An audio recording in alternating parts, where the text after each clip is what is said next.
Yo, salut Mugiwara, c'est Chapeau de paille, j'espère que vous allez bien. On se retrouve aujourd'hui pour la review du chapitre 159 de Nanatsu no Taizai. Alors, donc, pas une review live du coup pour l'occasion, une review un peu standard, même si j'aurais aimé la faire en live, du coup, celle-là, après lecture du chapitre, franchement, un super chapitre. Quelque part, il est un peu plus profond si vous voulez que celui de la semaine dernière voilà, que j'avais fait en live. On avait vu les nouveaux combattants au futur tournoi, il était bien, mais limite, j'aurais préféré faire celui-là et ne pas faire la dernière en live. Mais bon, bref, ça c'est pas grave, vous comprendrez peut-être un petit peu mieux mon avis et puis ma position par rapport à ça à la fin de cette review. Mais ça n'enlève rien par rapport au chapitre précédent et par rapport à chapitre. Les deux sont très bons, chacun à leur façon, en fait, chacun dans leur manière. Mais celui-là, quand même, il est plus poignant, il est plus profond, et c'est plus ce genre de chapitre-là que j'apprécie le plus, si vous voulez, de manière générale. Et donc, pour venir au fait, donc déjà sur la page de couverture, on va voir donc Elaine, King, et puis Jericho, maintenant que j'arrive. Donc Ban et Scanner, pardon, ne sont pas avec elle, donc sur cette page de couverture. Donc visiblement, ils ont dû être séparés durant leur entrée dans le labyrinthe. Donc voilà, il y a un petit groupe qui s'est constitué. Donc on voit les deux, King et Elaine, tout heureux qui se sont retrouvés, donc les frangins et frangines, donc au clair de lune. Donc on voit quand même que, mine de rien, ça fait un petit moment qu'ils sont restés dans le labyrinthe. Déjà, je crois qu'il y a une bonne nuit qui est passée, donc c'est la première nuit où il y a deux trois chapitres où Diane s'était endormie, et puis au réveil, elle avait retrouvé Elisabeth, pardon, avec Hawk. Mais là, je sais pas, du coup, je sais pas si vous voulez, c'est un peu cette première page, c'est un peu entre guillemets une photo. Si ça s'est passé, si vous voulez, durant cette première nuit ou durant une hypothétique deuxième nuit, donc là où se passeraient, si vous voulez, un peu les événements actuels. Mais bon, bref, si vous voulez, c'est pas très important. Bref, le chapitre démarre directement avec donc le retour en fait du côté de Meliodas et puis d'Arthur, donc enfin Meliodas, c'est lui tout seul plutôt, qui avait éclaté une bonne armée de Earthcrawlers, donc ils étaient en train de se restaurer. Donc Meliodas, il avait essayé un peu de le cuisiner, voir si ça pouvait être à peu près mangeable. Donc voilà, Arthur ne va pas tarder à lui faire part de ses impressions. Voilà, c'est tout simplement infect, c'est dégueulasse, c'est vraiment innommable. Enfin vraiment, il a vraiment très mal cuisiné. Si tant bien qu'est que Arthur croit vraiment que la viande de Earthcrawler n'est pas vraiment comestible. Et vous verrez qu'un petit peu plus tard dans le chapitre, il s'avérera qu'il a tort et que ça aura pas mal de conséquences. Mais bon, pour l'instant, cette viande-là n'est pas très appréciable, et donc je crois qu'ils vont rester là au niveau de leur repas.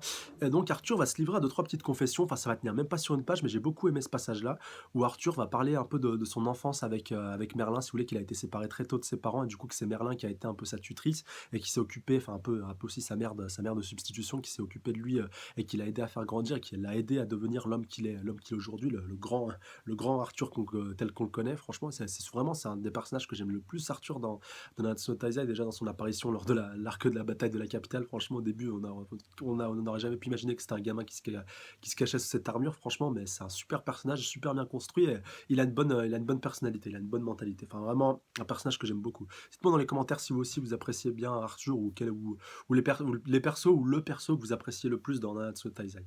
Et surtout pourquoi, voilà, justifiez-le un petit peu.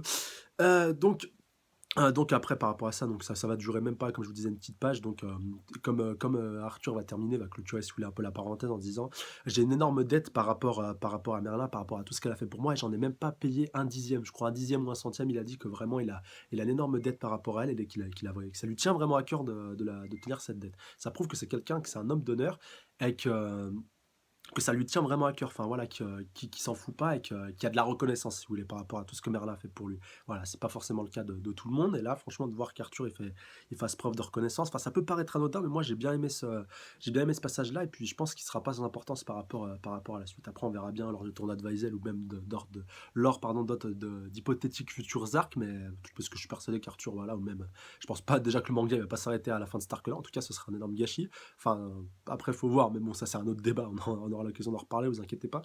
Mais déjà, par rapport à Arthur, je pense que c'est un personnage qui a besoin d'être encore plus poussé. J'aimerais bien un arc qui se passe à Camelot directement dans son royaume. Parce que voilà, il y a le royaume de Britannia, mais il y a d'autres royaumes. Il y a, là, le monde de Natsuno Taizai est vaste. Voilà, on explore vraiment un peu plus le royaume de Britannia, on va dire, depuis le début du manga, mais on peut partir explorer d'autres contrées à partir d'un certain moment, comme ça s'est fait dans pas mal de mangas, où au début, je crois que le monde, il est tel que tu le crois, alors que tu apprends, genre 300 chapitres plus tard, qu'en fait, le monde, il est beaucoup plus vaste, et que tout le monde, en fait, que tu connaissais du manga que tu connaissais. Enfin, je pense surtout à Hunter x Hunter quand je parle de ça. Enfin, il y a aussi d'autres mangas, un peu Toriko aussi. Mais vraiment, tu crois que le monde, il est petit, mais en fait, en réalité, il est immense, il est vaste. Enfin, c'est vraiment un truc de taré, et ça, franchement, ça fait super plaisir c'est bien fait, voilà. Après, il faut que ce soit bien fait, mais bon, je m'en fais pas par rapport à Nakaba Sensei, l'auteur de Nanatsu, parce que franchement, il fait vraiment du super boulot, et dans ce chapitre-là, encore plus. Donc, à passer cette petite parenthèse, donc Meliodas va s'approcher d'un mur du labyrinthe, donc il va demander à Arthur de se taire, il va se concentrer. Et en fait, de l'autre côté du mur, il y a donc le groupe d'Elisabeth, voilà, avec Diane, Gil Thunder, Hauser, et puis donc le match de glace qui les a sauvés au chapitre précédent du terrible Earthcrawler en le gelant et puis en le détruisant du coup.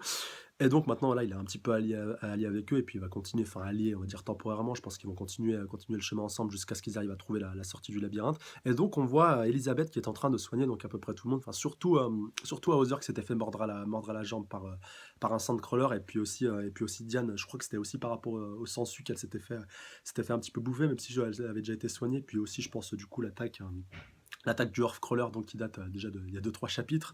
Et donc, par rapport à ça, elle aussi va ressentir la présence de Meliodas, et donc elle va se rapprocher du mur. Et même, voilà, elle le dit à tout le monde, et voilà, il n'y a que eux deux vraiment qui peuvent se ressentir. Même Arthur de l'autre côté, elle ressent pas la présence des autres. Pareil pour Gil Thunder, Hauser et tous les autres. Vraiment, c'est juste Meliodas et Elisabeth qui ressentent la présence de l'un de l'autre. Et puis voilà, ils se disent un peu chacun par télépathie, attends-moi, voilà, jusqu'à ce qu'on se retrouve, on se retrouvera, enfin voilà, tout se passera bien et tout. Et franchement, j'ai bien aimé ce passage-là. En plus, on voit vraiment le mur qui sépare vraiment ça, avec un de chaque côté. Vraiment, ça a été, la mise en scène est bien, et l'idée est bien, et puis de manière générale, c'est vraiment bien mis en scène. Dans l'animé, je pense que ça aura encore plus de gueule, mais vraiment un passage que j'ai vraiment bien aimé. Après, en continuant donc sur ce chapitre, donc on va retourner donc du côté de Meliodas et d'Arthur, donc on va vraiment terminer le chapitre de leur côté-là. On a vraiment juste une petite parenthèse par rapport à, si vous voulez, ces retrouvailles un peu à distance entre Elisabeth et Meliodas. Et donc après, juste après en fait ce petit épisode, on va avoir donc une sorte de petit feu de petit feu de camp qui a été fait, donc avec de la viande de Earthcrawler qui est en train de cuire. Donc au début, moi aussi, j'étais un petit peu méfiant, je me suis dit punaise, ça se trouve elle est empoisonnée et tout, c'est pour pouvoir éliminer encore plus de candidats, alors que non, la viande elle est super bonne. Enfin, on voit qu'Arthur il la mange vraiment sans trop forcer, sans trop d'hésitation. Enfin voilà, elle est bonne, il y a pas trop de problème. Et donc après les deux commencent à se disputer en se disant que voilà, Arthur il dit punaise, faut que je le ramène à mon royaume de Camelot, je vais le ramener à mes cuistots, ils vont devenir complètement dada. Et puis Meliodas lui dit non, laisse tomber, il me le faut dans mon auberge, ce cuistot.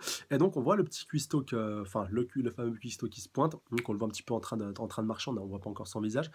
Donc on voit, je crois que, je sais plus à quelle phrase il dit exactement, mais on voit une petite note de musique, et moi j'ai cru en fait que c'était le petit troubadour qu'on avait vu au chapitre précédent avec sa mandoline, alors que pas du tout, en réalité c'est Ban, donc Ban qui fait son retour dans ce chapitre-là, enfin qui fait son retour et se retrouve donc avec Meliodas.